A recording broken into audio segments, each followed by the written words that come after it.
Welcome, fellow explorers of Tales Untold, to the inaugural episode of This Is Our Story.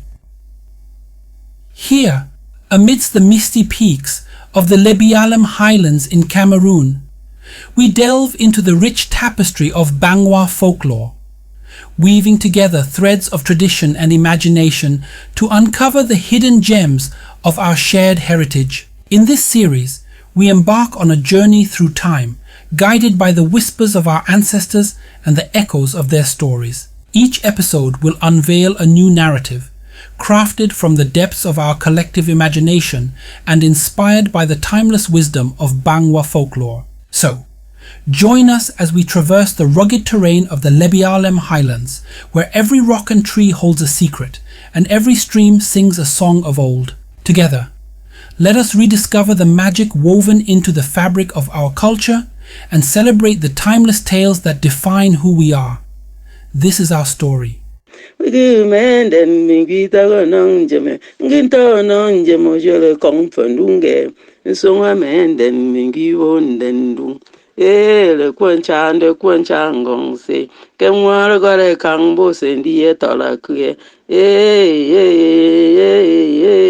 This mournful chant is a Bangwa lullaby, a gentle cadence crafted to cradle the weary souls of babes into the embrace of slumber. Old woman, roll over to the back of the bed. Oh, spears of my late husband, wasn't I once young before growing old? Today you are young, tomorrow you'll be old. Its genesis lies deep within our history at a time when the breath of oral tradition served as the relay baton of our histories. In those distant days, before ink met parchment, our history found voice in the melodies of our songs. At that time, it was the resonant strains of our songs that bore the weight of our stories. Each note carried the weight of our ancestors' joys and sorrows, a living tapestry of our collective heritage. Be they the solemn dirges that mourned the passing of kin, be they the exultant anthems that celebrated our victories. Each melody was a thread binding us to our heritage. They were more than music. They were vessels of memory, safeguarding our stories against the eroding waves of time. Through the alchemy of voice and verse, we forged a bridge across the chasm of time, ensuring that the deeds and dreams of our forebears would endure. And so, for generations unending, the lamentation of Anutemi has provided the soothing melodies for mothers and babysitters to lull their weary babies to sleep. It was the lamentation of a shunned woman seeking to make sense of her predicament. To the rest of the singers, it might have been mere amusement. But to Anutemi, it was an elegy of unrequited love and anguish, of steadfastness to tradition and the defiance of the very tradition, of yearning and redemption. Indeed, the tale of Anutemi had become a bittersweet melody used to lull restless babies to sleep.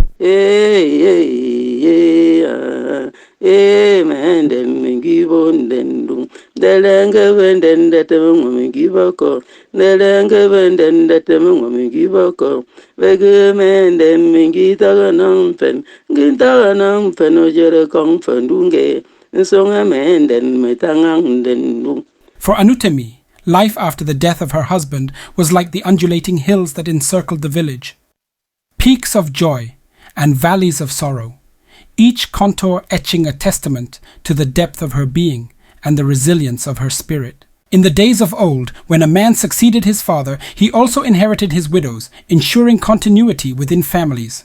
Yet for Anutemi, this practice led to a tumultuous existence. She found herself caught between tradition and the scorn of her husband's other wife, Ngrocha.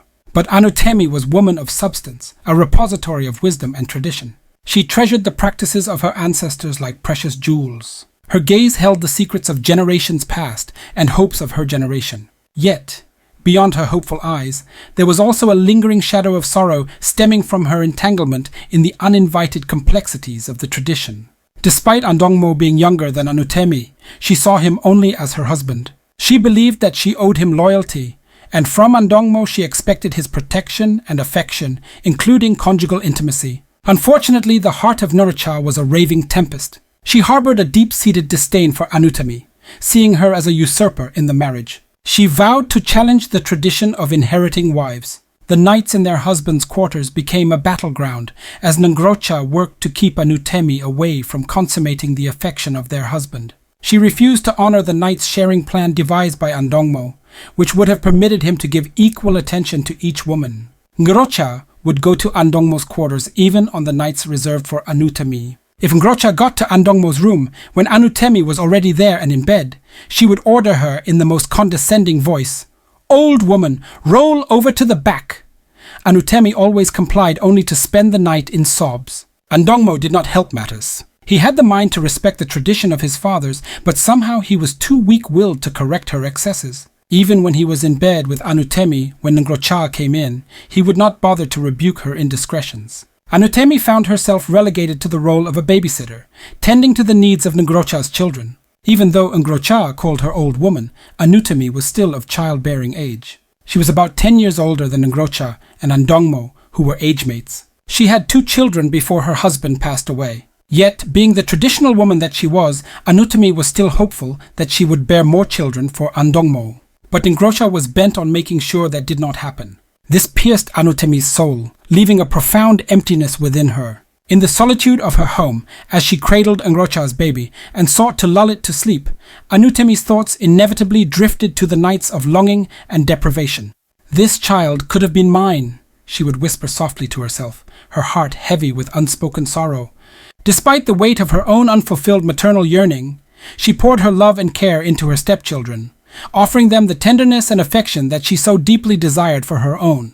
At these moments, as she tended to the needs of Ngrocha's children, she whispered her sorrows into the ears of the little ones, sharing her burden with them through melancholic lullabies.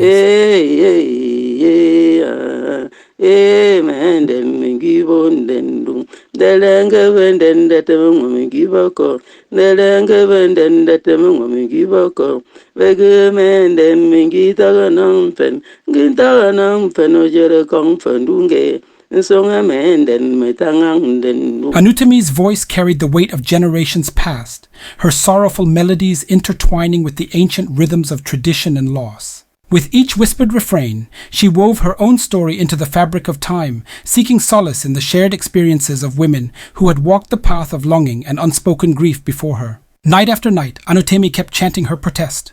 The breeze picked up her lament and whispered it to the entire village. This melancholic chorus was on every lip in the village, a haunting melody that seeped into the very soul of those who heard it. It was a lullaby, a mourning song, a testament to the pain that Anutemi carried within her. The words were not just a mere tune, but a reflection of her deepest yearnings and her quiet resilience in the face of rejection. Andongmo loved Anutemi, but strangely he appeared unwilling or unable to tame Ngrocha. Gradually, Anutemi stopped going to her husband's quarters on her apportioned nights. Her hut became a sanctuary, a shrine where she retreated at night to contemplate her fate. Indeed, her hut was a sanctuary of memories, a sacred space where the echoes of her late husband's spirit lingered like whispers on the breeze. Every night, she would lie in her bed, surrounded by the relics of a life once lived, and feel the ache of his absence like a dagger in her chest. Anutemi's hut teemed with memories of her life with Ntengong. His spears, machete, and other hunting gear hung on the wall opposite the bed. These items were not just objects. They were extensions of Ntengong's spirit, lingering in the space that he once inhabited. Anutemi often found herself waking in the dead of night, experiencing the vivid illusion of her husband tending to his hunting gear, perpetuating the feeling that he was still present in some form. She would wake up to the sound of the lament playing in her head and the faint jingling of an old dog bell on the wall, stirred by a gentle breeze. The dying fire at the center of the room would cast strange shadows on the hunting tools. Anutemi was sure that the spirit of Ntengong was in the room. She could feel his presence. And as the hours wore on, she gently chanted the haunting refrain of the lullaby as if to soothe her own weary soul.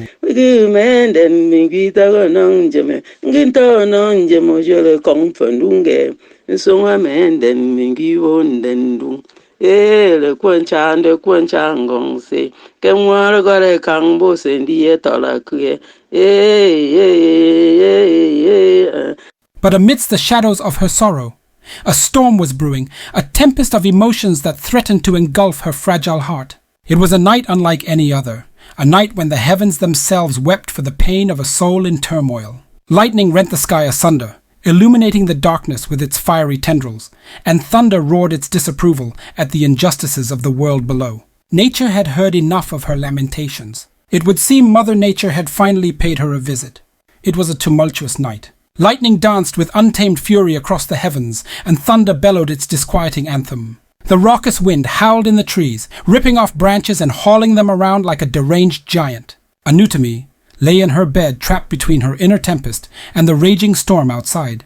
It was as if nature itself sought to echo the depths of her grief and unrest. She had a feeling that nature was talking to her through the furious storm. Then, something shifted within Anutami. She felt the jolt of a subtle but profound and incomprehensible transformation within her. It was as if a veil had been lifted from her eyes, revealing a long-hidden truth. It became clear to her that her grief, though deep and all-consuming, was not the end of her story. It was merely a chapter in a larger narrative of the enduring power of love and loss, of pain and redemption. With newfound clarity, Anutami got up, opened the door, dropped her clothes on the doorstep, and stepped out into the storm, naked. She stood at the center of the courtyard and let the torrents of rainwater from the sky wash away the weight of her sorrows. She felt a lightness course down the length of her body. She felt liberated. And as she stood there, bathing in the eerie beauty of the night storm, she was sure that she was not alone. In the midst of the storm, in the flapping of tree leaves, she felt the presence of her beloved husband, his spirit intertwined with hers in a bond that transcended death itself. Anutami surrendered herself to the healing embrace of the storm, letting go the shackles of her traumas. In that moment of surrender, she found redemption. She found an inexplicable inner peace. She returned to her hut, revived the dying embers, and basked in the warmth of the rejuvenated flames till dawn. As the first light of day broke through the clouds, Anutami went outside and stood behind her hut. Glowing under the rising sun, she felt reborn.